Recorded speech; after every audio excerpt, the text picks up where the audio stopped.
G'day guys, welcome to the Noob Spearo podcast. You've tuned in for a cracker today guys. Kevin Glen, former owner of Mantis Spearfishing, very interesting dude. Forrest Galante's friend, and Forrest said he's the only person to shoot a marlin in California waters. Very cool guy, very wide-ranging conversation. But if you're new here for the first time, you're probably wondering, what the hell is this? A spearfishing podcast? That's exactly right. It's interviews with spearfishing experts, authorities, and characters from around the world. People who froth on the spearfishing lifestyle maybe nearly as much as you do. And I hope you are a person that loves spearfishing. It's a fantastic lifestyle, as reflected by a couple of shout-outs today. Oliver says, Shrek would like to put it out there to the Noob Spearo community that from the 1st of August in 2022, in New South Wales, the bag limit for eastern rock lobster has increased to 3. It's been a long road to get the increase, 28 years in the making, but a credit to the community and the representatives who have stuck the course and presented the management measures for both commercial and recreational fishery. The biomass increase can support the recreational increase, and it's about fair access to the community resource. The fishery as a whole is an excellent example of what can happen when you have recreational and commercial sector working together. Good science, management, and compliance. Cheers, Ollie. Fantastic. Love hearing good news in fisheries management, and perfect example of when it all works. So that's a fantastic result there for New South Wales Spearos, being able to up their crate take to 3 lobsters, I believe it's per day. Check out the rules for more details. They do change, and it's rare that you hear one changing in our favour, just due to the world we live in, unfortunately. So a great result, and well done, guys, for all your hard work on that. A quick review for the podcast. Andrew said, amazing show. Love it. Fantastic. Love good reviews. Wherever you listen to the podcast, you can leave a review. If you're on Spotify, I think you can only leave a star rating. But thanks to the 50 or so legends that have left reviews there. Guys, I hope you are going to the Blue Water World Cup. If you're not, check it out, palapisventana.com. It's July 10th to the 14th, 2022 this year. So when this episode drops, it's only going to be about a week away. They've got a fantastic competition there. It's a fantastic venue in general. A really cool place to check out, a great bunch of guys, and you can check out my interview with those boys probably a couple of months ago now, but jeepers, we had a wild ride. Hey, I want to get into today's interview. It's Kevin Glen, former owner of Mantis Spearfishing. This guy's really cool, really thoughtful, had a very, like I said, wide-ranging conversation, and I thoroughly enjoyed it. I hope you do too. If you do, jump on patreon.com/Noob Spearo, sign up and join more than 50 legends powering the Noob Spearo podcast. Here we go. Let's get into it. Kevin Glen. I can't wait to get into today's episode, brought to you with proud partner adreno.com.au. The Noob Spearo podcast has been partnering with adreno.com.au for more than 100 episodes, and these guys are awesome. They have huge spearfishing mega stores all over the country. You can shop online or in store. Use the code NoobSpearo whenever you spend more than $200, and you will automatically save $20. That's right, use the code NoobSpearo online or in store when you spend more than $200 and save $20. I love these guys. I remember the first time I brought a spear gun at adreno.com.au down at the Wollongabba store, and Adreno have been a huge part of the excitement that I have about spearfishing. Check them out at adreno.com.au. Use the code NoobSpearo to save. Neptonics was founded in 1996, making trigger mechs in a barn in the Santa Cruz Mountains. Solid gear that works was their founding principle, and it still rings true today in every pull of a Neptonics trigger, in every snap of a Neptonics band, and in every whiz of a Neptonics spear gun reel, singing with the power of another big fish. Got a great deal. You can use the code NOOB10 to save 10% off anything and everything at neptonics.com. It's solid gear that works, equipment you can rely on. Save 10% off any order at neptonics.com when you use the code NOOB10.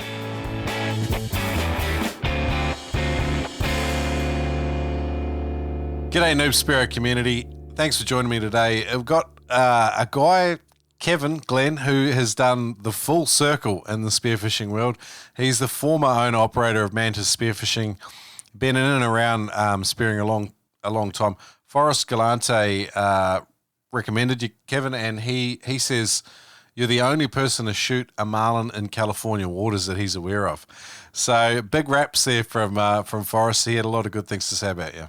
Yeah, I appreciate that. I've been making that claim since it happened, and kind of been waiting for somebody to be like, no, this guy did it back in the 60s or whatever. And so far, nobody's been able to point anyone out that did it before me. So I'm still making the claim, but maybe one of your listeners can prove it wrong.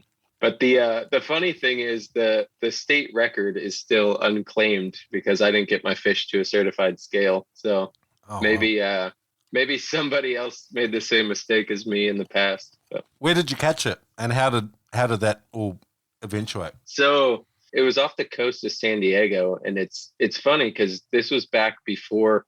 Like now, anybody that's super familiar with California spearfishing knows the last 5 years we've just had these crazy runs of bluefin tuna showing up off our coast. And before that, if you knew somebody that shot a bluefin tuna off the coast of California, it was a big deal. And if it was a 40-pounder, that was amazing.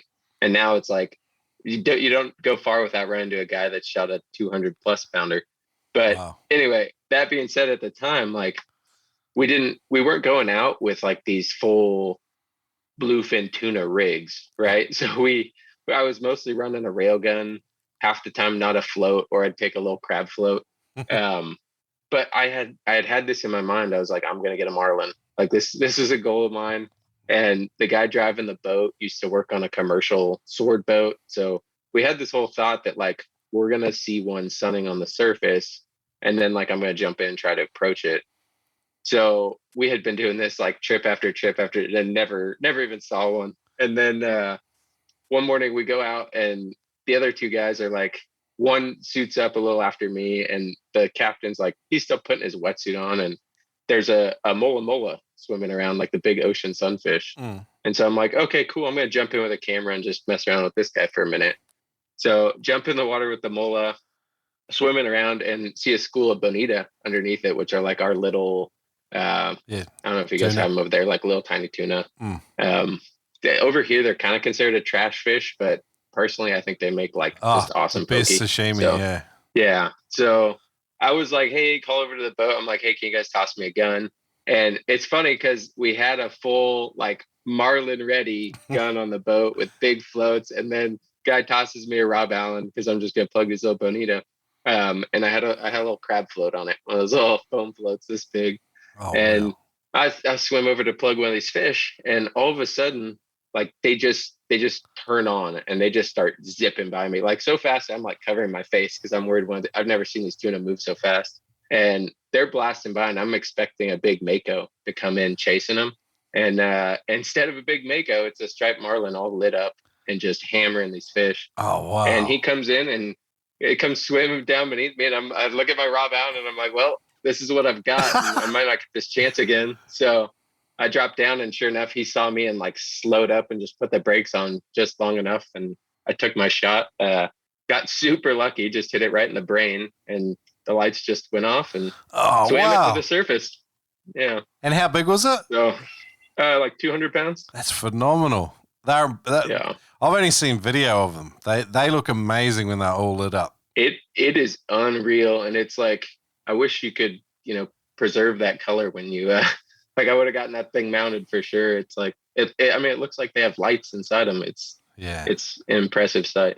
It's something to do with the relationship and them being in their environment at the time too, isn't it? It's just something that you're never even going to be able to capture with an 8K video camera, I think. No, definitely not. It's just also to not only see one, but to see it in that predation mode where it's on the hunt. I can probably count, on my fingers and toes, just the number of times I've seen things active, big fish actively hunting in the water. And it's just so cool every time. But to see it with a fish like that is impressive. You'd be stoked it was a striped marlin and not a 15-foot mako, because then you probably would have had a brown friend in your wetsuit.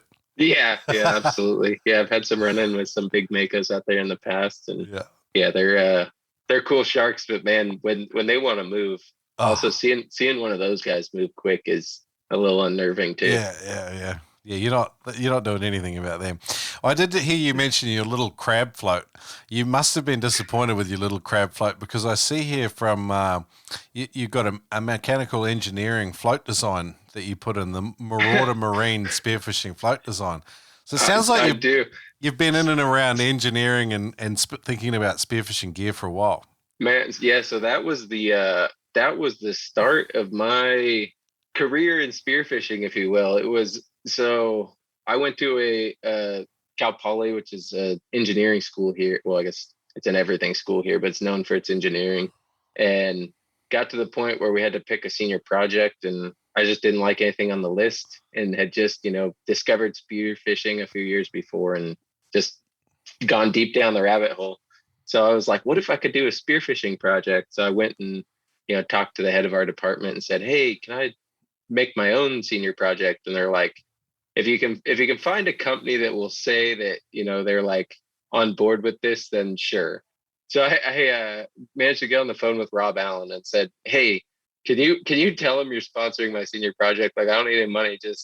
And so Rob was a very good spirit and said, sure. So Wow. all of a sudden I was doing an inflatable float for Rob Allen, which never went anywhere, but it was a heck of a fun project, and we made a pretty cool float, although I don't know how practical it was. But the whole idea was basically you'd have, just a small float on the surface, and then if it got pulled down below about 10 feet, some CO2 cartridges would deploy like a much larger float to stop your fish. So the idea was, here in California, we deal with, lots of kelp and junk on the surface. So it's like, have something small, compact, or like, so you don't have a bunch of giant floats on the boat kind of thing. And then it only gets big when it needs to. But that's actually a really sick idea. Like, it's really yeah, cool. Because it was cool. I think it would have been hard to make it like commercially viable. It would be very expensive to have it, function reliably. And yeah, but it's a little bit like, it was a lot of fun. Like, your part of the world's known for innovation. I mean, Terry Maas, like with the freedive recovery vest, another fantastic product that perhaps. So Terry and I are actually good friends, and while he had the freedive recovery vest like up and running, so my company Mantis, we were sharing a warehouse, so we were operating the two businesses out of the same little warehouse. I've been trying to get that man on the podcast for years. Like, we nearly tee it up, and then something happens, and like, his blue water hunting guide, like, these things, like the re-release version from a couple of years ago, that's a phenomenal book. Like, yeah, I'll put you guys in touch after this. I know he's been crazy busy the last couple of years building himself a new house, but I'm sure he'd be happy to do it. He's one of the most just generous guys I've ever met, especially, as far as the spearfishing world goes. And he's genuinely nice, isn't he? He's just a nice man. Yeah. Oh no, I met him just through, like, he was presenting at like a local club thing, and I, just went up and said, hey, I have your book, and he signed it for me. And he's like, yeah, sure. Yeah. And then we just got to talking, and then like, hey, you want to go out sometime? And I'm like, yeah, yeah, absolutely. And then next thing I know, I'm on like a 4-day trip on his boat. And, sick. Yeah, shooting all kinds of fish. So, yeah. Man, you had you've had an unusual route in spearfishing. Why is it that you know all these famous people? Or, man. Not just famous within our world too, because I was looking at your Mantis Spearfishing. Donald Trump Jr. follows you on there as well.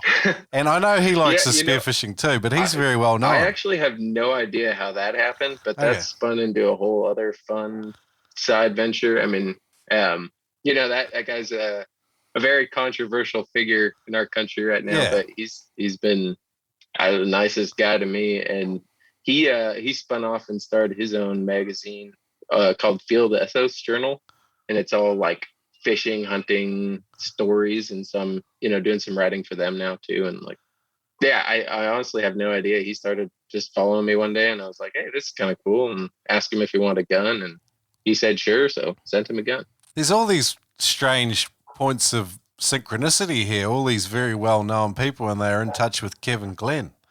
It's very well, odd. And Forrest I knew long before he was famous, so it was kind of funny just like getting to know him when he was that that dude that was, yeah, I'm gonna make it on TV. I'm gonna be the next crocodile hunter. It's like, yeah, sure. And Yeah. then like He did next it. thing you know, I just got one show and then another. It's kind of spiraling, and I'm like, Yeah. man, he's actually doing it.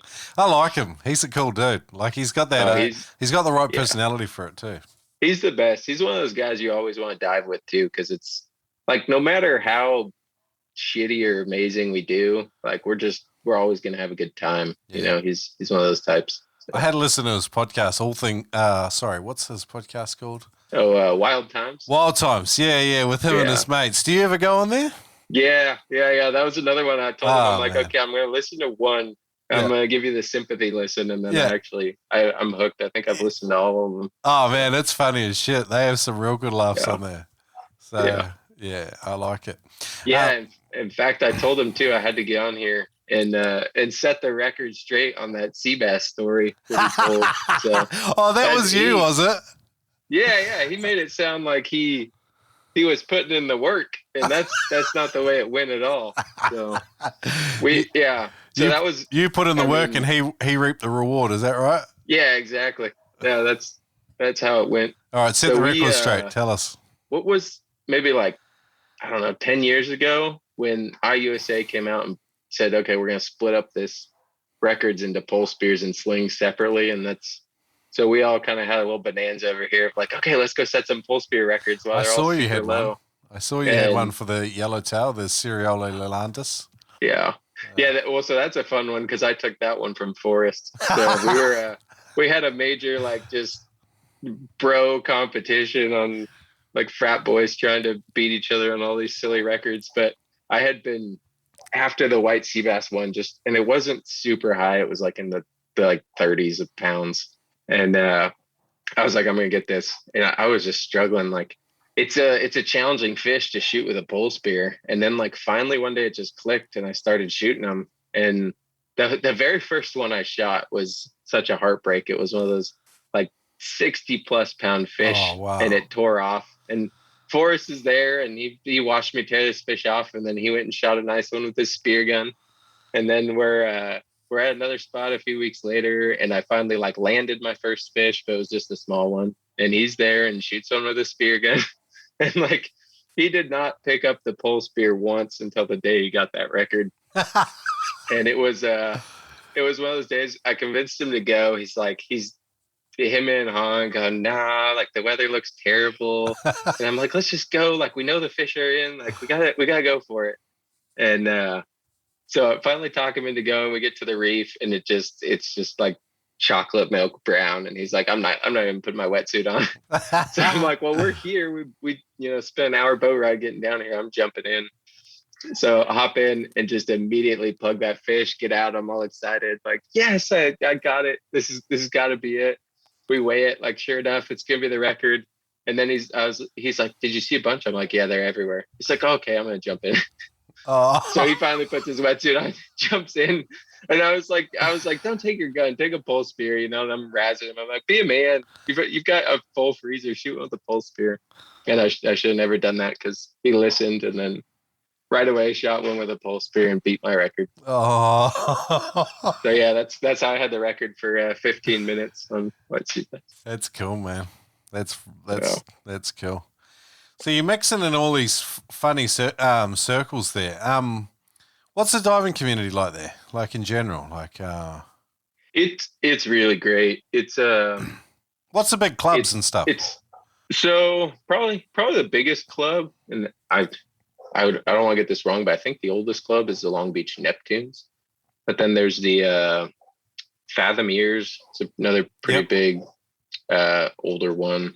The closest one to me that I've kind of dipped in and out of is just called Santa Barbara Free Divers.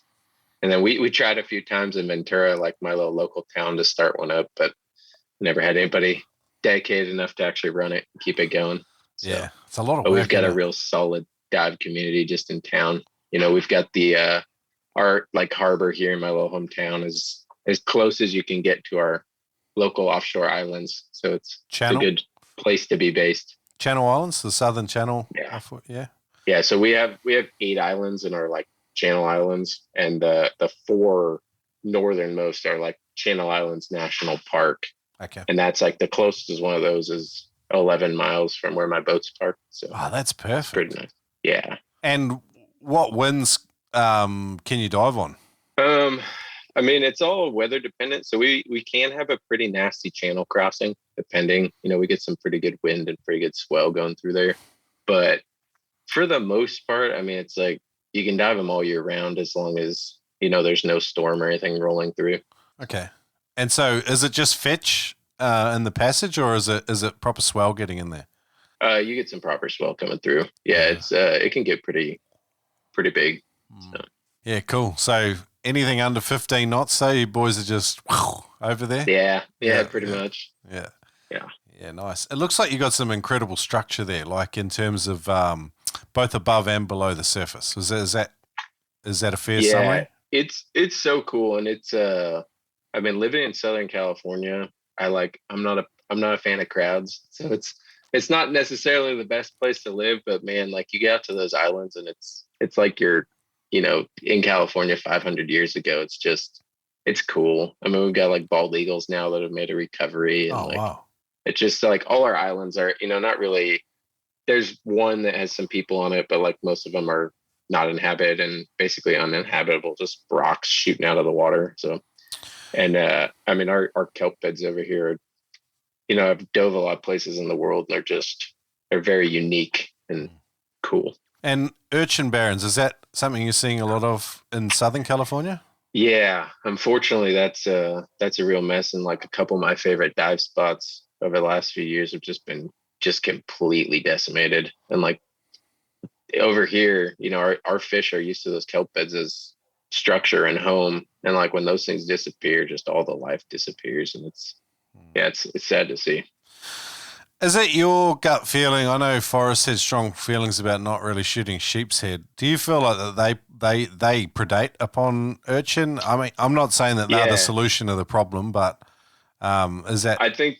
I think they're 100%. They they chow down on some urchins. That's definitely, if not their main source of food, up there. So I hate seeing guys get out with big stringers of sheephead too. I'm not as against shooting them as Forrest is. I'll take 1 or 2 a year, maybe. They're not the best eating fish. Like if you just throw them in the oven and bake them, they're a ceviche fish, texture, are they? But they make like phenomenal ceviche. So every now and then on a slow day or like in winter, I'll plug one. But I usually opt for the 5-pound model. I'm not chasing the 30-pound sheephead anymore. Yeah. I can see why people do it, particularly in their first few years of spearing. Like, there's so much character in those fish. They look just cool. They're so cool looking, and it's also it's probably the easiest fish you're going to be able to shoot a 30-pounder when you're learning. Like, so it's tough to when you're plugging reef fish. They're usually the biggest fish on the reef, so it's a tough thing to push new guys away from shooting them. Forrest sounds a little bit snobby. He doesn't shoot like calico bass and some of the inshore demersals. Forrest is snobby. Forrest has the problem of he goes to all these exotic places for work. Yeah, and he's like, I just was shooting some like Malabar grouper in Madagascar or whatever, and then gets home and it's like, I'm going to pass the calico. It's like, yeah, that's fair. I would too. I don't know, like some people never lose their stoke for like their roots spearfishing, the filthy inshore water and swell and turgid conditions and cold and, miserable. I will say though, he's not lost any of the stoke for our main three, it's the white sea bass, yellowtail, halibut. Like he still goes nuts for those.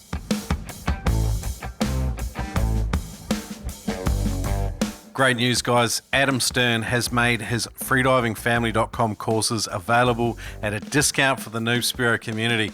If you get on freedivingfamily.com, use the code SPEARO, you'll get 20% off any course.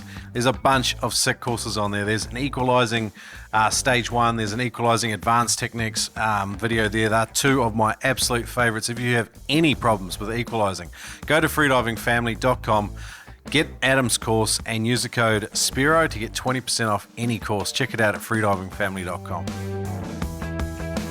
the world of freedive spearfishing, there's no magic breathing technique that's all of a sudden going to get you down and shoot massive fish at depth and holding big bottom times, but there is a way to do it safer and smarter, take down more fuel to maximize the time that you have there. Learn at noobspearo.com/Ted with Ted Hardy from Immersion Freediving. If you take down more fuel, you can stay for longer. Learning to take a bigger breath is not such a big deal. Ted breaks it down for you with a free online course at noobspearo.com/Ted. Take down 20 to 30% more air just by learning how to take a full breath. Again, learn how to do it free at noobspearo.com/Ted. Function first, pretty design second.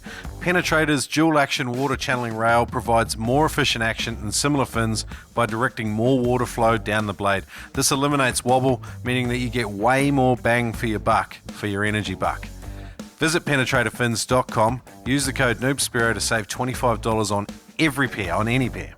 That's correct, my friend. Use the code NoobSpearo to save $25 on any set of penetrator blades at penetrator.com.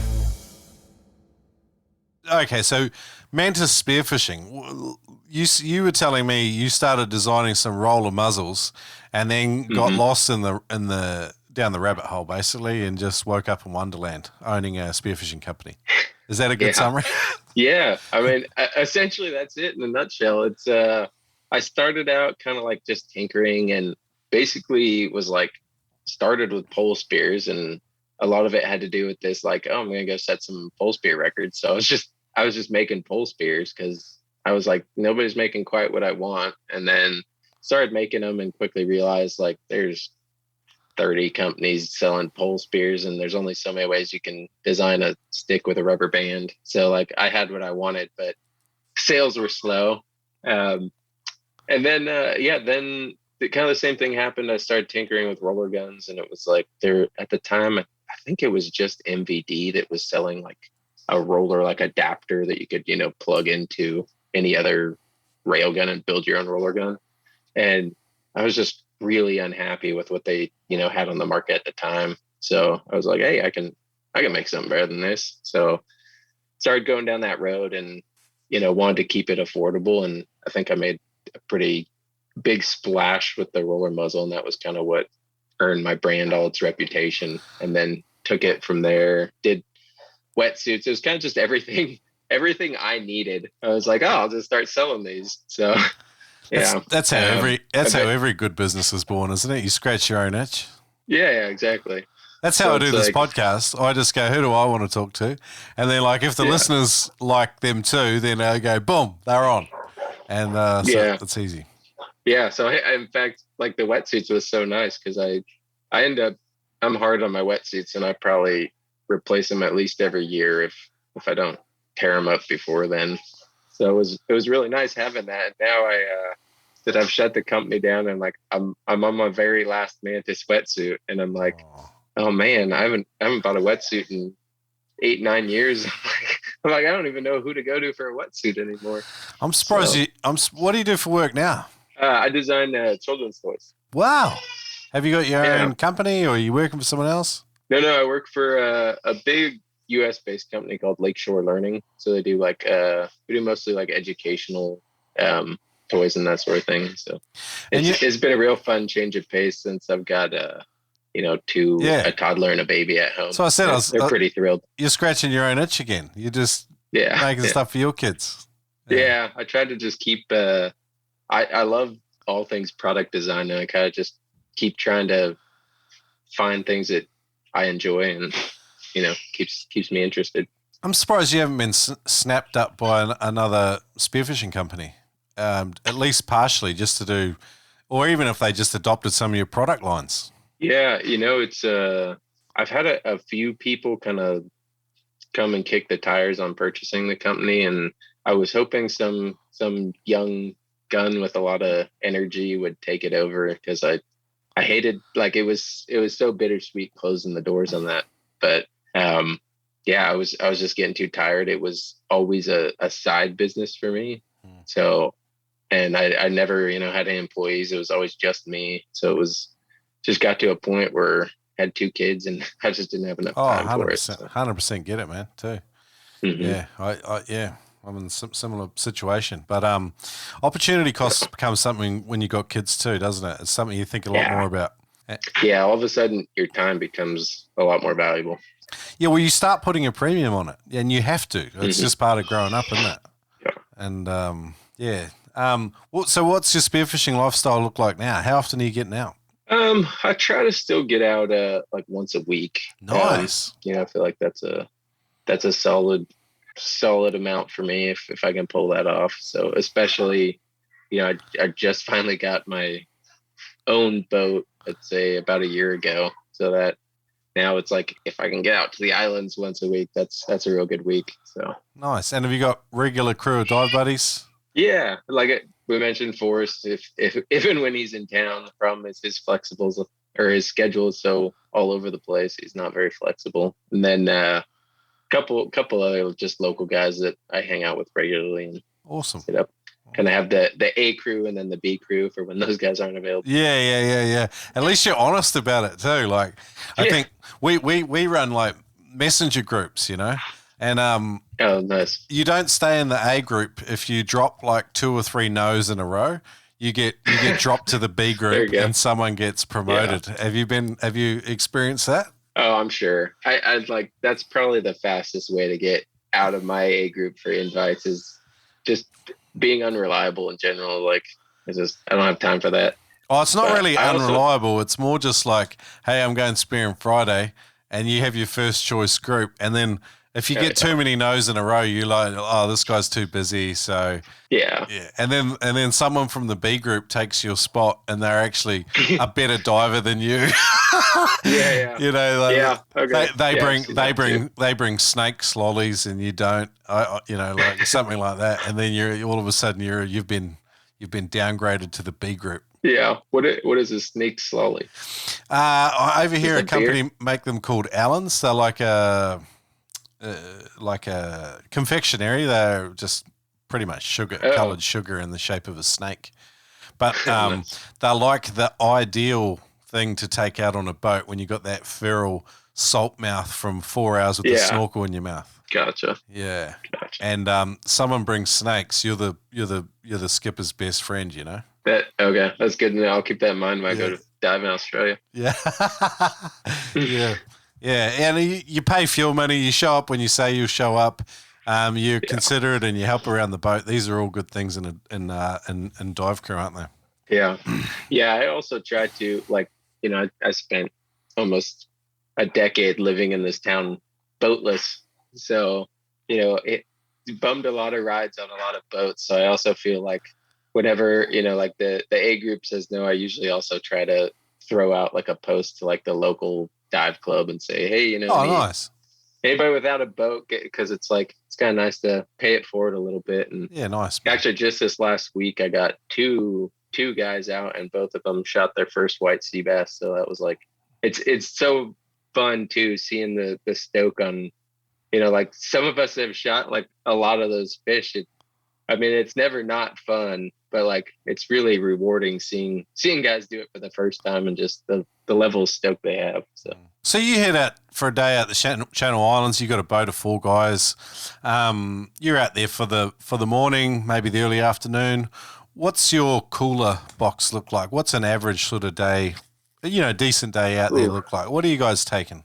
Yeah, so it totally depends on time of year. So like right now, this time of year, we're heavily looking for white sea bass. That's kind of, they're just maybe started showing up the last like 2 months, and now's probably like prime time for them, like May and June.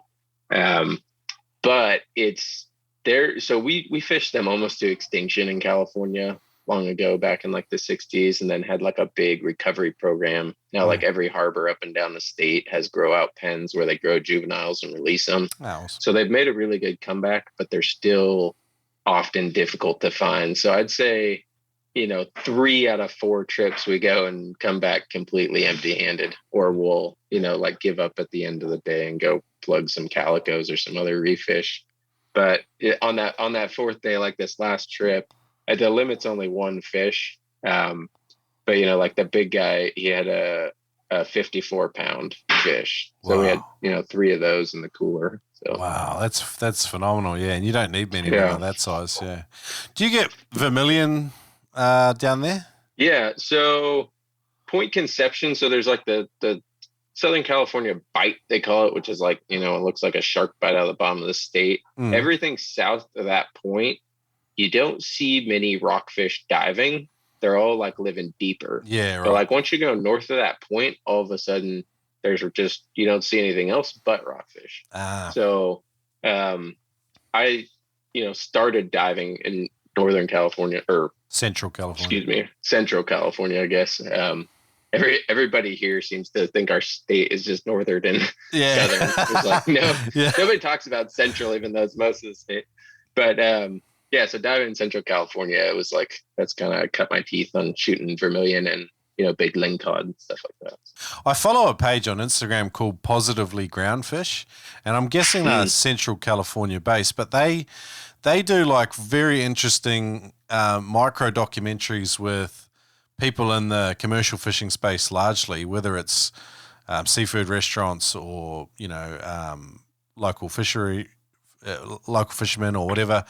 I find that really interesting, and looking at like their stories are obviously positive recovery stories of the fisheries there. You talked about how white sea bass are in recovery.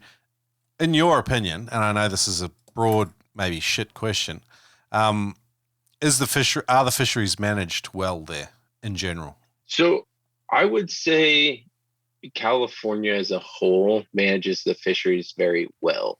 I think there's a lot of people that would have a problem with that, because there's a lot of people that are very bitter on things like the MPA system. So that's where we have like these marine protected areas, which are just, mostly closed completely to fishing. Yeah. There's some that you can take some things, but that process was all done through the political system and not through the scientists that work at Fish and Game. So there was a lot of junk science and a lot of emotions involved in that. So I don't think that was done well, but on a whole, I think our fisheries are managed very well. And as much as I hate seeing like species closed, or I'm kind of always a bigger fan of like, let's have tighter restrictions. Let's I want my kids to have as good a fishing or better than I've got. So like, let's protect this resource. And I guess I've dove in enough areas around the world that don't have good management and seen how disastrous it can be. So I'd say I'd take our management over most places. I hear what you're saying, and I kind of agree with you too. I think a lot of us agree with the lofty ideals that some of the people that lobby for these changes, they represent. A lot of it's ivory tower thinking, though, and disconnected from real science, and a lot of it's emotionally driven. When I heard about the 30-30 initiative, I was like, just sounds a little bit like emotional drivel to me, rather than a deliberate, carefully thought out and logically sort of planned maneuver. It just sounds like some grab-ass title to get a whole bunch of environmentalist wannabes on side. Yeah. Well, and that's the problem I have with all things California, I guess you could say, is so we have this department of, California Fish and Game, or now Fish and Wildlife, and they have a whole team of scientists whose whole job is to track and monitor these fisheries. And when we just get out of the way and let them do their job, like they do a pretty decent job. I mean, sometimes they don't have enough funding, they don't have enough scientists, but like they do a pretty decent job of like, okay, they close things when they think they're getting bad, they open things when they're not. Like the problem is when you start asking voters to make these decisions, it's like, just let the scientists make these decisions. Because we're in California, we've got a bunch of hippies that are like, save the animals, like, and it's just nutty. I mean, like we have if you look at like the hunting end too, like California's kind of going off the deep end with protecting cute cuddly animals, and like they're overprotecting predators. So like, I know, it's like you can't kill a big cat in California. It got real close last year to them shutting down black bear hunting, and like, so it's like right now we have as many mountain lions killed by Fish and Game as used to be killed by hunters.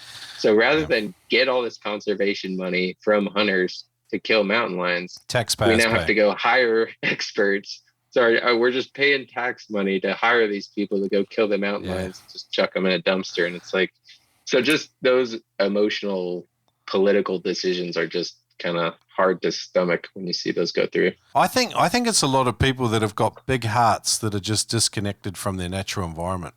100%. And a lot of it's well-intentioned. I don't think they're evil. I just think they're misguided and sort of walking in some sort of deception about it.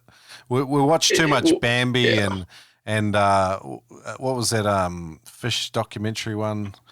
Like the recent one, Seaspiracy. Yeah, this is what's informing their opinion, and it's like you're getting a very biased, skewed subset of information through a very tight channel, and that's what's informing all of your desires and stuff. If you just go fishing for a day, or jump in the water and go spearfishing and hang out with some people that actually do it all the time, you quickly learn like, no, it's not as bad as they say. However, some action needs to be taken, and this is what we're observing, and it aligns with the science. And I don't know, it just doesn't seem. It just seems like with the increased urbanization, you've got a lot of smart people that are incredibly stupid about basic stuff like this. It's quite frustrating at times because it drives so much of the decision making. Yeah. Yeah. On that Seaspiracy movie, man, I had a hard time watching a lot of that. Like it started off and I was like, oh, this is interesting. This guy's got an interesting tag. And then it just took that hard right turn to can't eat anything from the ocean. Yeah. But my absolute favorite part of that movie is when they're showing like a butcher process, and I don't even know where, and the guy's like chopping up a grouper or something in front of a tank full of groupers. Yeah. And he's talking about how like the fish know it's their friend. Like, anybody who knows fish at all just knows those guys are hoping he's gonna chuck a piece of their friend back in there for them. They're drooling. They're not like, oh no, not Chuck. They're going, give me a piece of Chuck. He looks delicious. Have you ever been on the bottom and had like big groper around you? Mm-hmm. They're intimidating. Some diving in Florida with those Goliath grouper, man. Those things are big. And then I guess technically not a grouper, but we've got our black sea bass over here that look like a grouper. And I mean, some of them get 500 pounds plus. And it's cool because you can swim right up to them, and man, you give those guys a smack and they'll like take off, and it knocks you back, like just the force of that. Do they make? Water. Is there a big distinctive sound when they move? Like you get a big boom. Yeah, it's like. Yeah, big old boom. Yeah. I mean, I've done it, hundreds of times, and it still startles me every time. Yeah. We're privy to some stuff that most people aren't we? Yeah. What's your favorite species to hunt these days? Obviously, you mentioned white sea bass. They seems to be opportunity a lot of the time and time in the water. Yeah, I have such a love-hate relationship with white sea bass. They're a lot of our hunting. So. Like I said, this time of year is the best time to be hunting them, but we also get the worst weather in spring. So lots of wind, lots of, like algal blooms and red tide. And so it's just, and it's still cold. Like our water hasn't warmed up for summer yet. So it's lots of swimming around in cold, murky water, just waiting for one of these big fish to swim in front of you. So it's like just 10 hours of sucky, nasty diving for like 3 minutes of fun, but man, when it's on, it's fun. But I would say my absolute. Oh, sorry, cut you off there. I was just going to say, like you said, your big three before. You mentioned halibut, yellowtail, and the white sea bass. Like they seem to involve three very distinct modalities of diving. Like 100%. Yeah. So you were going to tell me one of these is your favorite, I'm sure. Yeah. So I would say yellowtail is definitely my favorite. I think. It's probably my favorite like eating fish that I'm able to get regularly. The bluefin, I come within strike distance of, my town, but not as often. So usually it's a lot bigger mission for me. I got to go way offshore, usually drag a boat down to San Diego or Dana Point. So yellowtail are like very achievable. It's a half-hour boat ride and I can go chase those guys. And it's so the opposite of white sea bass. It's like you're not going to usually do well in yellowtail if the water's not clear and warm. So it's a very enjoyable thing to hunt. And they're curious, so you can work with flashers or your hand, or so it's a much more active hunt than white sea bass. So Are you finding them on the sounder, or are you looking for structure with current running? Mix of the two. yeah, it's usually here. We're usually like hitting high spots underwater, or like a nice ledge, and just trying to find ones with good bait moving back and forth and some current is Yep. kind of the go-to.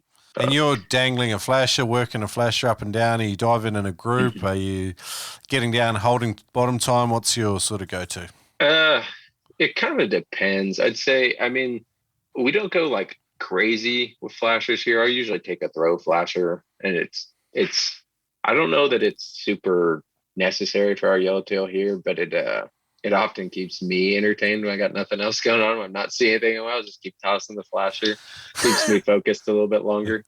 But I've kind of had every strategy work. Sometimes I'm finding them on the like cruising the bottom on some days. So it's going down and just hanging in one spot on the bottom and hoping for them to swim by.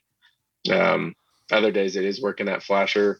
I've also had a lot of success with I carry a white rash guard, and I'll throw a white rash guard over my wetsuit. And Oh, okay. some That's different. big bright beacon underwater for them. What do you call yakka over there? Do you have yakka? I don't even know what that is. Got to Google that. They're a bait we find down here, and you quite often get yellowtail around them. In New Zealand, it's kawai or koheru. Maybe it is. Is it mackerel? Yeah, it looks like see. a jack mackerel, or I can't. I'm terrible with fish names sometimes. I just Looks like it's a scad. So we don't have those here, but we've got the bait we're most often looking for is mackerel. If you find mackerel, it's usually a good spot. And slimy mackerel. Any specific one? Just small mackerel bait. We get like several types of mackerel here. We get Spanish mackerel and Pacific mackerel, and that might be it. I don't know. Spanish mackerel. I'm not great with my bait fish. I just know they're mackerel. Spanish mackerel in Australia is like king mackerel in the States. So the big ones. No, we don't get those. It's call them, or I think guys call them Spanish max. I don't know. Don't quote me on this. I'm terrible with bait fish. I know mackerel, everyone is smelt. That's about as far as I go with my bait fish species. Everyone is, apart from like hardcore fish nerds, and then like I'm like flat out like I don't even know some of the broader family names and stuff. Yeah, right. I quickly seem like an idiot. But bait seems to be a very nuanced thing. Some people are very good at paying attention to bait in particular, and then it can unlock a whole bunch of knowledge because you can recognize patterns and you can predict sort of conditions and what the fishing is going to be like, what's going to be around. I'm not good at it yet. Yeah, I'm with you on that. I mean, I'm paying attention, looking for scales missing on the back and stuff that they might have been getting hammered recently. Yeah. But the other funny one too is we have a fish here we call a half moon, and they look like something that'd be in like a fish tank. They're like blue on the front with like a yellow tail, and they're that big, and they're bait fish, but like nothing eats them that I know of. I'm sure something does, but like none of the game fish seem to target these guys. But for whatever reason, like myself and a handful of dive buddies, I'm not sure if this is a widespread thing or just us, but that's like our go-to for looking for yellowtail is we'll find these big schools of these guys, and they'll just sit over high spots. And then we just work the edges of those schools. And for whatever reason, it seems to be kind of a yellowtail highway where they don't ever go in and feed on those guys, but they'll just cruise by them. So I don't know if this is correct, but I always call them indicator species because it's an indication to me that it's likely that something else is around. Like in New Zealand, I observed this stuff called like eelgrass, or someone else calls it something similar, slimy weed or something like that. And that's always a sign or a telltale to me that southern rock lobster are going to be around. Nice. It's cool when you start to recognize some of the stuff, or at least when you think you do. Yeah, and then you realize eventually just how wrong you are. Yeah. I would love to get over and see actually all of California, but Southern California, just the spiny rock lobster night diving alone just looks like really cool. It's pretty epic here. It's we've got a lot of good terrain for it. And again, too, for us in winter, that's kind of the only thing we've got. It's that, or there's still a handful of reef species that hang out all year round, but all the big fish are gone for winter.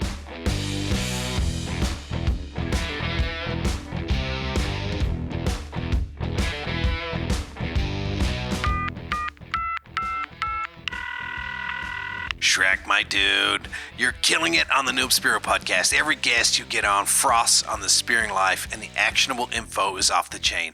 Over here at Spearing Magazine HQ, it's the same, buddy. So many noobers are submitting their adventures, lessons learned, and pictures here at spearingmagazine.com. Just wanted to say that noobers can get an international subscription here at spearingmagazine.com. They can also check out our In the Face apparel, or getting a subscription to the world's greatest spearing magazine. Check it out at spearingmagazine.com. Shrek, thanks. Love what you're doing. Jeremy out. Kill fish with precision and power, sending shafts from a stable platform with Killshot spear guns. Made in the Florida Keys by Ed Martin, you're buying American-made, dependable spear guns. Get $30 off any Killshot spear gun at killshotspearguns.com. Yes and amen, Nuba. That's $30 off American-made performance spear guns at killshotspearguns.com. It says if they're in the shop or on the phone, they can cash in by saying, "Crikey, mate," or the Noob Spearo podcast sent me. Check them out at killshotspearguns.com, based in the Florida Keys. Salt and water make for a deadly combination when it comes to dive gear. That's why you need to visit oldmanblue.com.au. They use the finest in materials, and they make stuff to last. They use 316 marine grade stainless steel in their loops, and they source their materials and make their own stuff right there in Western Australia. Catch bags, cray loops, and more. Visit oldmanblue.com.au. Check it out. Memorable fish for you. We've already talked about the marlin. What about for you as another standout? Yeah, the marlin was obviously the big one. Sometimes it's the one that gets away as well. I'm prepared to listen to that stuff. That's what I was just gonna go with it. It's so before the marlin, I was diving in South Africa and had a strong desire to take a billfish, and I'd never seen one to that point in my life. And I just met some local guys my age, and I was hostel surfing in Durban. A couple of guys offered to take me out, and I was like, yes, let's do it. And so I had only brought like a small gun that was, easy to pack around Africa with me. So one of the guys loaned me a Rabbitech 130, and we jump in at a spot, and I'm like, just loading the gun for the first time, get the first band loaded, and I just monster sailfish comes cruising in. And I'm like, oh man. And I'm like, I don't even know if it's legal to take these in South Africa. I'm assuming it is because it's Africa and everything's legal. But I'm like, I shout at the boat. I'm like, there's a sailfish. And the captain, shoot it. And so I'm like, okay. And I'm like, load the second band, and the gun just misfires. And I'm like, oh no. Oh. So I'm like, I'm scrambling. I'm still the only one in the water. Like, get the shaft back in the gun, get a band loaded, and the fish comes like sailing or like cruising by for a second pass. And I'm like, oh man, I'm not gonna get another chance at this. And so I drop down, take the shot, like right through both gill plates, plenty of penetration with the one band. I'm like, sweet. And then this thing just takes off. And again, diving, little crab float. And this thing's running hard, unlike my marlin. So I get to the surface, and I'm putting a lot of pressure on it, and it didn't last very long, but it was probably towing me for 30 seconds, and I'm just getting dunked and water skiing. And it put so much torque, it actually broke the flopper off the shaft and came off. Wow. And I lost it. And I was like, oh man. So that was one of those just kind of gut wrenching heartbreaks of a fish loss. And the guys I was diving with said they almost never see him even there, and none of them had ever shot one. And I was like, man, talk about beginner's luck. You struck on a really interesting point there. It's very hard to quantify or talk about, because experience informs it all. How much tension to put on a fish when you're playing it? Oh, well, that was clearly too much. Yeah. And at the time, it's like I was obviously not experienced with big fish. I mean, that would have been by far the biggest fish I had landed at the time. And I just did not understand the power fish like that could put on it. And it's like, looking back, like the sailfish, he probably would have ran on the surface we probably could have just chased that crab float down the boat and, got a second shot in it. But it's like, I mean, yeah, my experience at the time did not allow me to piece all that together. But yeah, and it's also a good lesson to just have the right gear for what you're hunting, because I was definitely not with the right gear. Yeah, but you wouldn't be either. And it sounds like those local guys wouldn't be either because they're not used to seeing them. So Yeah. And I've come across this a few times, heard about guys shooting sailfish with their standard sort of reef gun setup. And but playing a fish is a hard one. Like you can definitely put too much pressure on a fish, then you can put no pressure on, and then the flopper closes, and then just the shaft pulls through.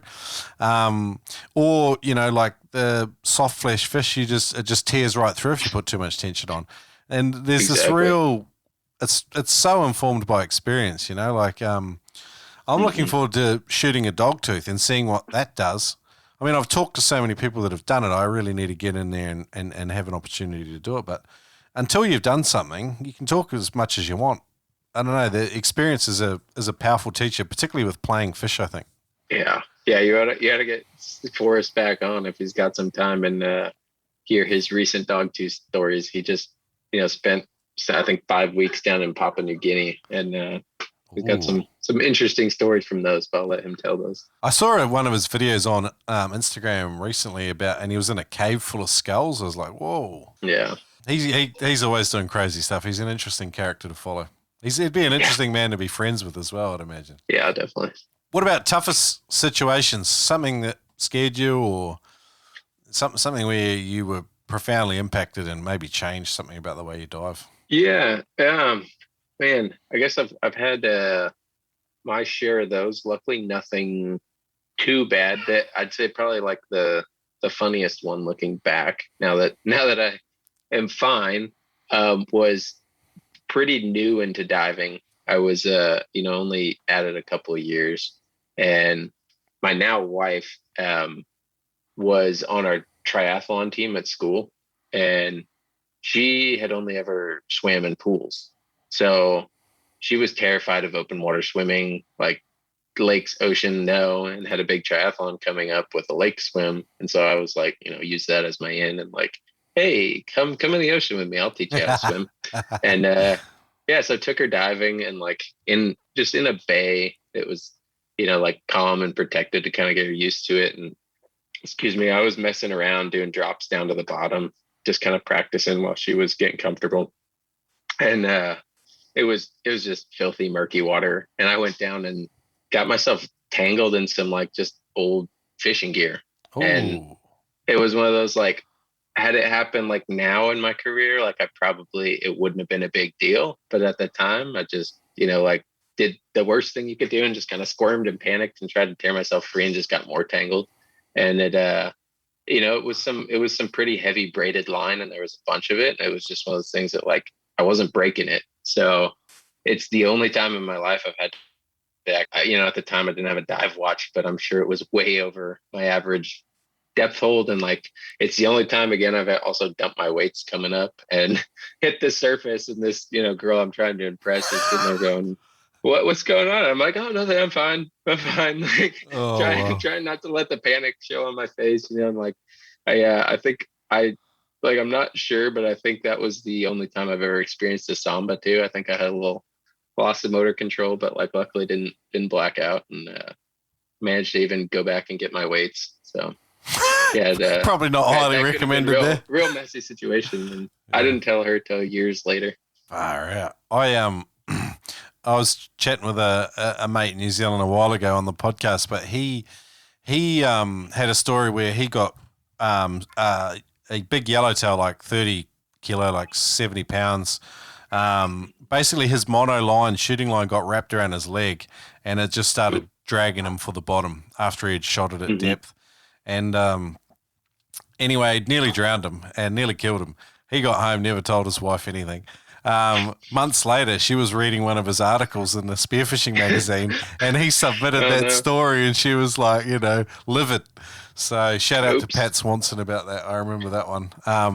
Yeah, it's wild that you say that. I've actually I had a buddy I watched the exact same thing happened to right in front of me. And it was one of those, it was probably only a 40-pound yellowtail, and like shot it clear water. And I'm just like watching, seeing if any stragglers will come and follow it so I can plug one. And all of a sudden it just did that donuts around his legs and dove. And it was like the fish meant to. And yeah, I mean, he was trying to dolphin kick against it. And luckily for him, the fish tore off. Because I mean, I was right there watching it, and I'm like, I couldn't catch him going down, and I don't know what I could have done to help. So it was real crazy to just see like a situation turn badly so quickly. And yeah, I still am always so cautious with reel guns. Yeah. Down there when you're diving in kelp, reels must be something you guys are just all over. I almost never dive with one. I'm still a big fan of float lines. I just like reels there's just such big trade-offs for me. Like the reel is so nice until you shoot something here.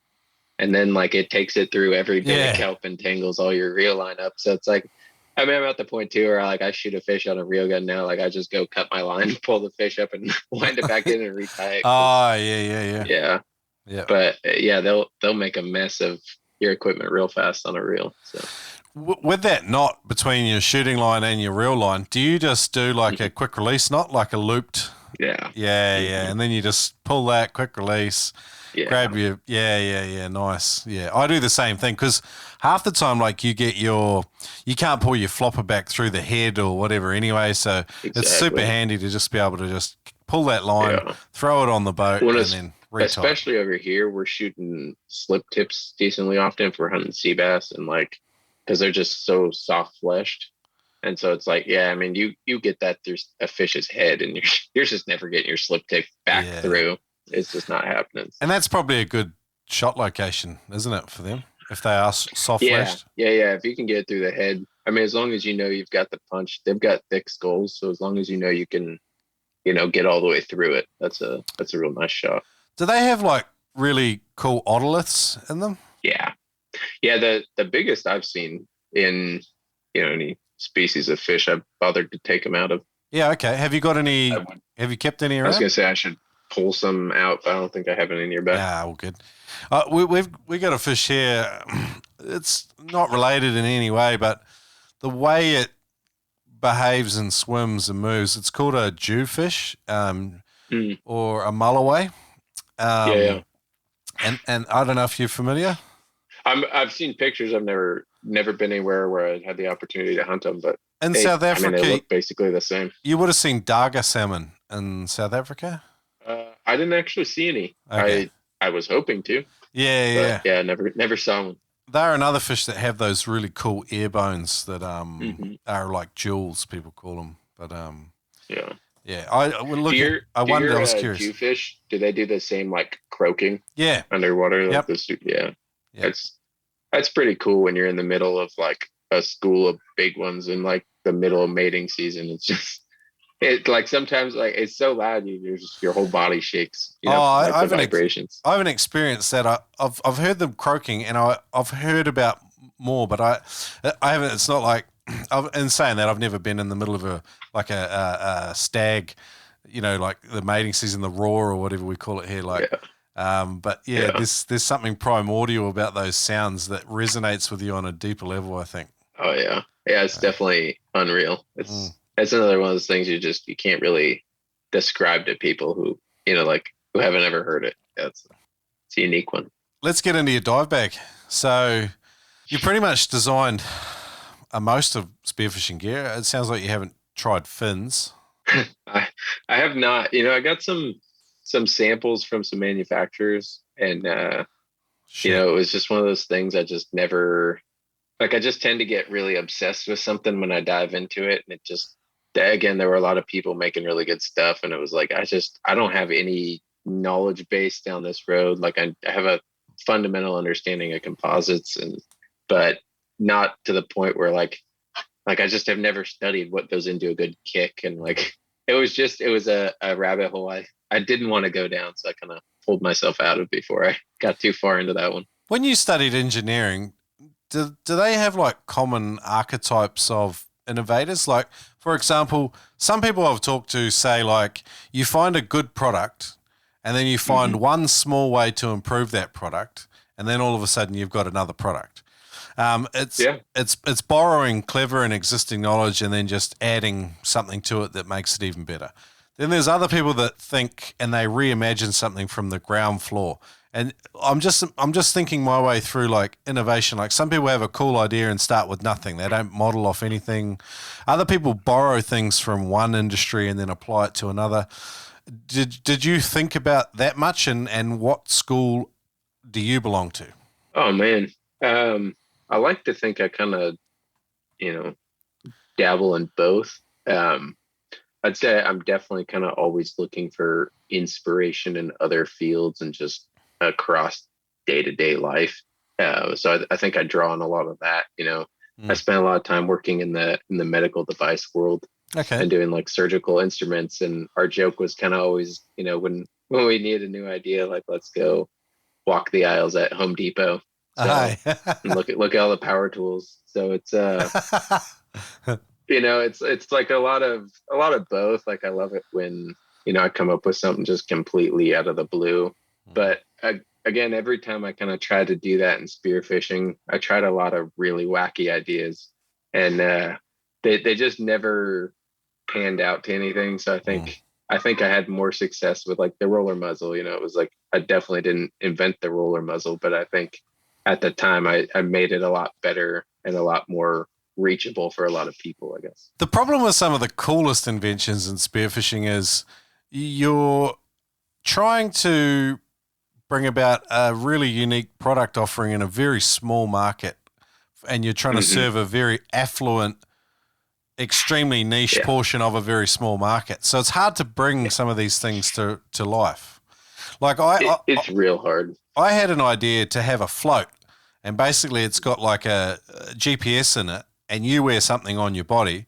That way you can dive with a reel gun, and the float's got like a Minn Kota type engine in it, and it just follows you around on the surface. So it's always positioned directly above you, but who's going to bring that to life, Yeah. But that's what we go back to, like my float discussion earlier about the float. Is it's just that'd be an awesome product, but I don't know that you'll ever recoup your R&D. No, you won't. That's why sometimes I just tell my ideas to anyone who'll listen, in the hope that, because ideas are free until you actually do something about it, and then once you've done something about it, you've got to protect it, because you spent so much time bringing these things to life. Mm-hmm.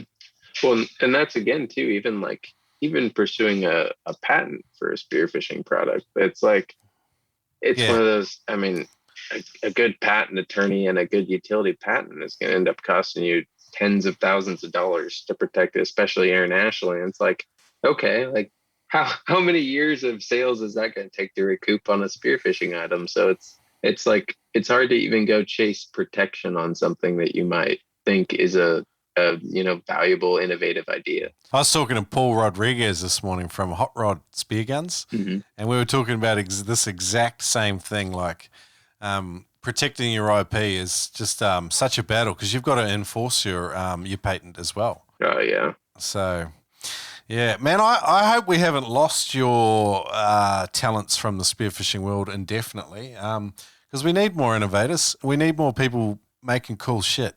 Yeah. Hopefully not. I don't know.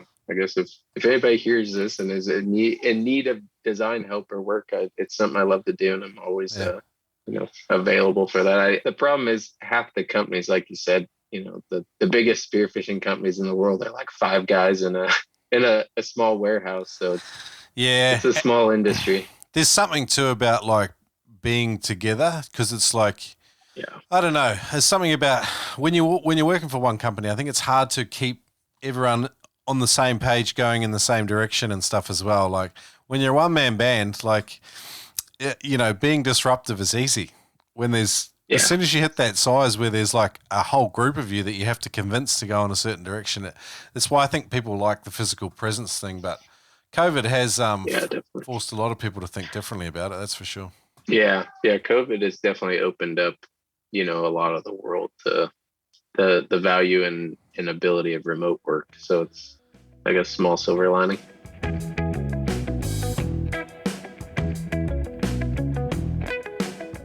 Got a sweet deal for you today, guys. Go to freedivingfamily.com and learn from Adam Stern and a select team of experts on different disciplines. There's Frenzel, Advanced Frenzel and Hands-Free Equalization, Mouthful, Deep Frenzel Equalization, Bifitting Essentials. These are courses that will give you the 1% that will allow you to improve.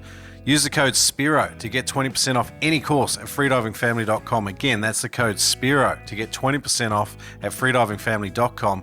Thanks, Adam and team. Love it. Today's podcast is brought to you by Killshot Spear Guns. Ed Martin makes dependable, reliable, simple spear guns that you can rely on. Check them out at killshotspearguns.com. But it's not just me saying it. Have a listen to what this bloke's got to say about it. Well, I just love Ed Martin's Killshot Spear Guns. They just shoot fish all day long. But it's not just the Americans saying it. He's even sold some spear guns in the UK. That's right, Shrek. I just love a Killshot Spear Gun. I've been shooting bass and all sorts of cod and pollock and God knows what down here in the loch and around, and this the end of my accent, but yeah, I love Killshot Spear Guns. Keep them coming, Ed.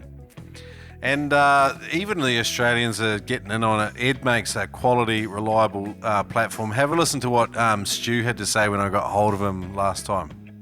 Oh, gee, Shrek, I got on to bloody Killshot Spear Guns last time. I heard you gobbing on about him on the podcast, and I just got on. I wanted a reliable, bloody tough spear gun, so I got on Killshot. I used the code, the bloody noob code there, the noober, and on killshotspearguns.com. Got myself an American bit of timber spear gun, and jeepers, mate, this thing is shooting crocs.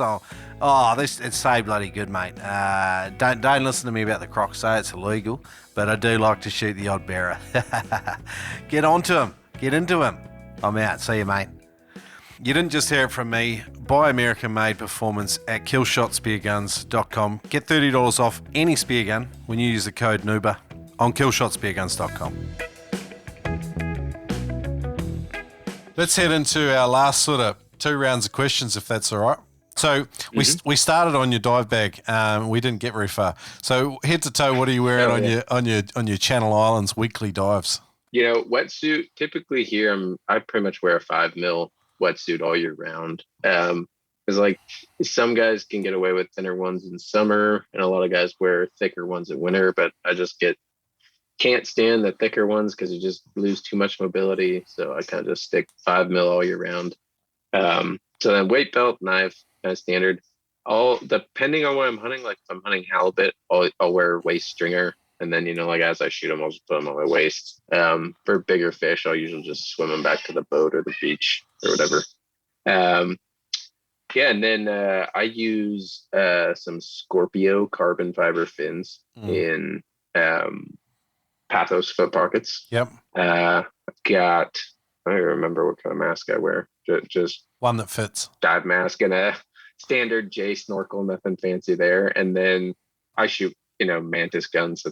That's I got a lot of them. So have you still got right? Have you still got inventory? Have you? What's that? Have you still got a fair bit of inventory left? Have you? Yeah, a decent amount. I'm actually I'm having a hard time now. We're clearing out some stuff at the house. I'm like, do I just ditch this? Because I've had a couple of kids, and I'm like, does anybody want this stuff? So we'll see where that goes. Send it through to me with some pictures. I'll put it in today's show notes. So if people want to buy some of your remaining inventory from Mantis Spearfishing, they can go to noobspearo.com/Mantis. I'll put a bunch of photos and links up. It'd be cool. Yeah, and then we'll help you clear out the last of your stuff.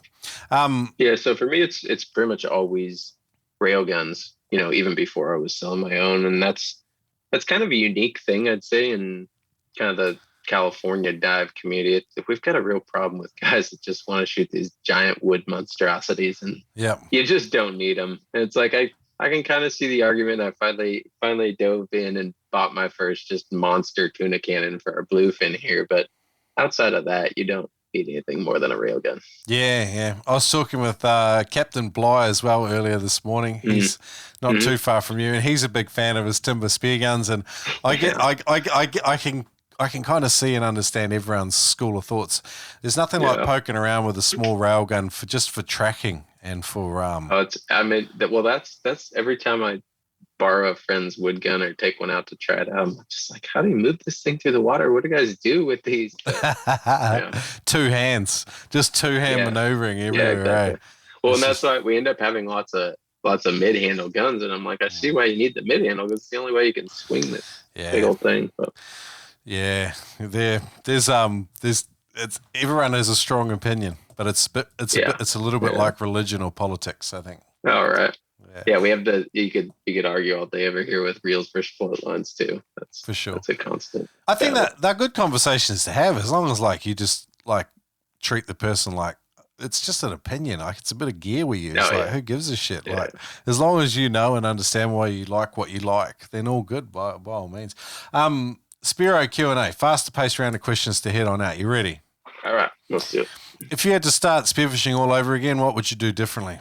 Oh man, I think I'd find somebody, or at least try to find somebody that was a lot more experienced to dive with a lot earlier on, because I did, most of the diving just by myself when I was starting, because there weren't a lot of guys in the area that I knew that were doing it. Yeah, nice. And I just think that's the fastest way to learn is dive with somebody better than you. Do you think joining a club is a fast way to do that, to find someone? I think it can be. I've seen mixed things in clubs here. It's like there seems to be a lot of ego.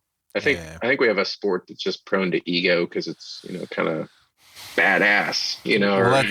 Well, that's why we called our thing Noob Spearo, because there's no ego involved. We're always noobs, and as long as you can find the guys and kind of get away from that, I think it can be a great resource. Who is the best person to go spearfishing with and why? And you can name someone specifically. Oh man. I'd have to say Forrest for me. It just, like I said earlier, it's like he and I always have a good time wherever we go. I've got another buddy just like that. His name's Brett, and we just, he's kind of newer to diving, but he and I just, are on the same level as far as what we want to do, and that we're just out there to have fun. So it's, those kind of guys are my favorites. What current challenges do you face in your spearfishing, and how are you approaching them? Oh, current challenges is probably just finding enough time to get in the water. So yeah, I don't know. And pushing myself. I guess the other big one is California. It's real easy to be a good diver in California and not anywhere else, because we've got some awesome spearfishing, but we just got big, dumb, slow fish that are just curious, and like, you don't have to dive deeper than 30 feet to shoot anything in California. So it's just real good place to get lazy with your diving. So like, I've got a trip coming up in a couple of months to Hawaii, and I'm like, man, I gotta get my breath hold back in shape, because I cannot dive in Hawaii right now. And every time I go somewhere like that, it's so humbling, because it's like, man, my breath hold sucks. I've been thinking recently about breath hold and about comfort and depth. I think a lot of it comes down to diaphragm flexibility, and I mean the intercostal muscles and all that sort of stuff. I think if your chest feels, if it's flexible, you can fill it up, and then if you feel full when you're at 60 feet or whatever your depth is you're going to, it makes a huge difference, because a lot of it's just mental, isn't it? Yeah, I think so. I mean, I think that's definitely the name of the game, and breath hold diving is just overcoming your own thoughts. It's your brain telling you need to go back up and breathe. Yeah. Shout out to howtofreedive.com. They've got this thing, and they sponsor the podcast as well. So there's my disclaimer. They have a guided 30-day training program to get you to a 5-minute static again. And it doesn't completely relate to spearfishing. You're not going to jump in the water and do 5 minutes. But if you're an experienced diver and you have trouble sticking to a dry training regimen, I personally think it's really good for a trip, aiming up at a trip, because it's just like every day you have these exercises and tables that you follow. Bang, bang, bang, you do it. And within a month, you're back to kind of where you were. Like, it doesn't fully cross over, but it's better than nothing. So that's really nice. I'll have to check that out, because that's the problem I have by far, is like just sticking to it. It's like I'll get in like a good week of following my static tables, and then it's And I just kind of taper off. And it's like, oh, and then like I forget about it. And I get to Hawaii and I'm like, God damn, why didn't I? Yeah, why didn't I stick to Why this didn't I thing? stick to it? Yeah. I think Adam Stern and a few of the other guys have got like really good stretching exercises too that you can follow along on YouTube. But you got to be real careful with them. Again, you want experience because you know how far to stretch before something breaks. Yeah. Because you can do squeezes and all sorts of crazy shit just dry training. Yeah, it's crazy. I haven't been diving for 4 months either, so I'm scratching my own itch when we're talking about this stuff. I've just been too flat out, so I can relate to your situation. Last question though, Kevin, could you describe what the spearfishing experience means to you in one sentence? Nice, easy one. I think for me, it's how I find my inner peace. Yeah, nice. That's good. Yeah, Hopefully that's not too hippie. No, man, I always sell it to people as like active mindfulness for like, physical people. So that's awesome. I think like when I'm not there, or like when I go on kind of long hiatuses from the ocean, I get grumpy, man. It's like Me too. That's where I go to unwind. That's my stress relief. So yeah, you got to fill up somewhere, man. Yeah, get some good stuff in your soul. All right, if people go to noobspearo.com/Mantis, even though Mantis doesn't exist anymore, we're going to shout out to Kevin's company there. So, Kevin Glen, where can people contact you? Because I'll link that up in the show notes as well. I still have my Instagram is still mantis.spearfishing. So I haven't pulled that down yet. So I'm kind of just using it as my personal Instagram now.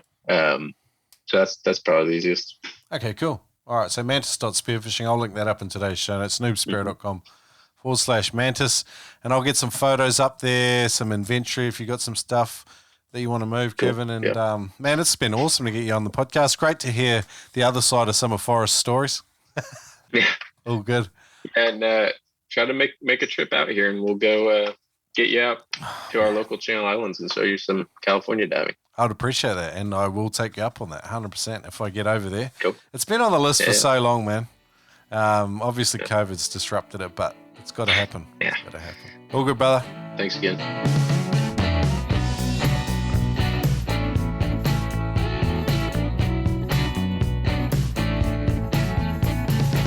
Hey guys, I hope you enjoyed the former owner-operator of Mantis Spearfishing, Kevin Glen. Very cool guy. As I mentioned in the intro, very wide-ranging conversation, and he's a very intelligent and thoughtful dude, so I really enjoyed chatting with him. I hope we can do it again in the future. But good news for me, guys, and good news for you if you're in New South Wales. I'm coming down. I will be trekking my way south along the east coast of Australia as of Saturday with a good mate Cam, and we're going to check in with a bunch of people, go diving, film a bunch of stuff, a couple of master classes for the people that back 99 Spearo Recipes on the Kickstarter. And if you're hanging out for that book, it's nearly there, my friends, and jeepers, it looks good. I'm super stoked. I'm proud as punch once we start pumping these things out the door to you guys. For the people that have backed us, thank you very much. And for all the people that power the Noob Spearo podcast at patreon.com/Noob Spearo, thanks to you guys too. That's what's paying for this trip for me to head south, do a live interview in the Adreno Sydney store, and you're going to hear that audio in the next coming weeks of the podcast. It'll be my trip south with Cam, headed down to Sydney and enjoying the spearing along the way. As usual, guys, share the podcast with a couple of mates. Pick two mates, tell them about the Noob Spearo podcast. They might not know what a podcast is. You might have to download it and show them. I appreciate it. The podcast grows and this thing keeps humming along. Thanks, and thanks for supporting our sponsors too, guys. All good, Shrek out. Today's episode was an absolute banger, and so is our major sponsor, Adreno. Visit them at adreno.com.au. They have a huge range of equipment. You can find it at adreno.com.au. Use the code NoobSpearo at checkout. When you shop online, you can save $20 on every purchase over $200. You can even use that code in-store at some of their huge mega stores Australia-wide. Price beat guarantee on any Australian spearfishing equipment price. Again, visit them at adreno.com.au. Use the code NoobSpearo. Neptonics.com source the very best in spearing gear from around the planet. Jerry says, if we sell it, we believe in it, we trust it, and dive it. Neptonics is the one-stop shop for all your spearfishing essentials. Neptonics is solid gear that works, and you'll know it's true when you pull the trigger on a Neptonics mic, on every snap of a Neptonics power band, and in every whiz of a Neptonics spear gun reel, singing with the power of another big fish. Buy gear you can depend on at neptonics.com. Use the code NOOB10 to save 10%.